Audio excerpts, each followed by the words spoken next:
राजस्थान में गरमाया सियासी माहौल। योगी के ऐलान से बड़ी शेखावत की धड़कनें। मोदी शाह देखते रह गए। महंत ने फेंकी ऐसी बाउंसर, भाग खड़े हुए विरोधी। 50 लाख के घर की मालकिन बनेगी राजस्थान की मुख्यमंत्री।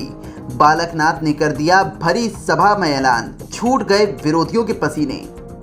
दिया कुमारी देखती रह गई। राजे ने एक झटके में पलट दी सारी बाजी। हिंदुओं ने भी दे दिया राजे का साथ। कांग्रेसियों के फूल गए हाथ पांव। राजस्थान के चुनाव में महारानी ने ऐसा बाउंसर मारी है कि कांग्रेसियों की धज्जियां उड़ गई हैं। मोदी शाह देखते रह गए। महारानी ने कांग्रेस के ऐसे धागे खोले कि अशोक गहलोत की भी हालत पस्त हो गई है। जो काम बीजेपी के बड़े बड़े दिग्गज नहीं कर पाए, उसे महारानी ने अकेले कर दिखाया। यहाँ तक कि कांग्रेसियों की धड़कनें बढ़ाने में भी महारानी ने कोई कसर नहीं छोड़ी है।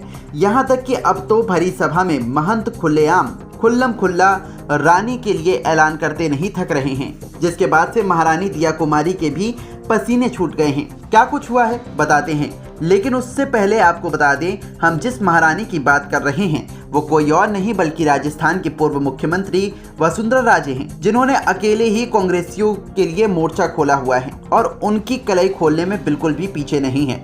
इतना ही नहीं, वसुंधरा राजे ने तो पूरे देश के सामने अपनी ही बही खाता का लेखा जोखा भी रख दिया है, जिसके बाद प्रदेश भर में वसुंधरा का गुणगान करते लोग नहीं थक रहे हैं। कहने को तो वसुंधरा महारानी है, लेकिन ये महारानी गरीबों के लिए सबसे पहले है, क्योंकि राजे ने हमेशा गरीबों के हक के लिए सड़क पर उतरकर लड़ाई लड़ी है, जिसके चलते जनता भी इन्हें खूब चाहती है। आपको बता दें कि हाल ही में राजे ने अशोक गहलोत से लेकर कांग्रेस की मिट्टी पलीत करके रख दी थी। राजे ने कहा कि कांग्रेस जनता को झूठे सपने दिखाकर सत्ता में बने रहना चाहती है, लेकिन ये पब्लिक है जो जानती है कि ये वो ही कांग्रेस है जिसने पिछले चुनाव में किसानों का 10 दिन में कर्जा माफ करने का वादा किया था, जो 5 बरस में भी पूरा नहीं हुआ। वादा खिलाफी के कारण सैकड़ों किसान आत्महत्या कर चुके हैं।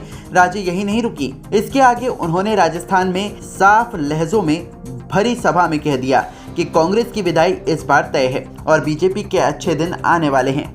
पूर्व सीएम ने कहा कि कांग्रेस सिर्फ चुनाव के समय काम करती है, बाकी समय नहीं, जबकि हम हमेशा सेवा में जुटे रहते हैं।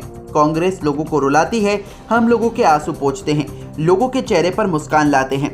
आपको बता दें कि राजे को जहां एक ओर जनता का पूरा साथ मिल रहा है, तो वहीं दूसरी ओर राजस्थान के योगी ने भी वसुंधरा राजे के लिए भरी सभा में ऐसा ऐलान कर दिया है, जिसके बाद बीजेपी आलाकमान के पसीने छूट गए हैं। मीडिया रिपोर्ट्स की माने तो बीजेपी के शीर्ष नेतृत्व की ओर से स्पष्ट किया जा चुका है कि राजस्थान में इस बार सीएम फेस कोई नेता नहीं है, केवल कमल के फूल के निशान पर वोट मांगे जा रहे हैं। इसके बाद भी बीजेपी में सीएम फेस को लेकर समय समय पर बयान सामने आते रहे हैं। पिछले करीब 1 साल से राजस्थान बीजेपी में सीएम फेस को लेकर कई तरह के बयान सामने आए हैं।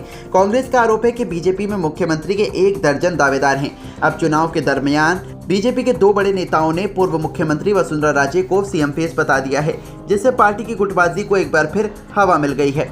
दरअसल राजस्थान में बीजेपी के सीएम फेस की दौड़ में बाबा बालकनाथ को भी बताया जा रहा है, लेकिन अब उन्होंने ऐसा बयान दिया जिससे साफ हो गया है कि वो सीएम फेस से बाहर हैं। बीजेपी प्रत्याशी महंत बाबा बालकनाथ ने बीजेपी के सीएम फेस को लेकर बयान दिया।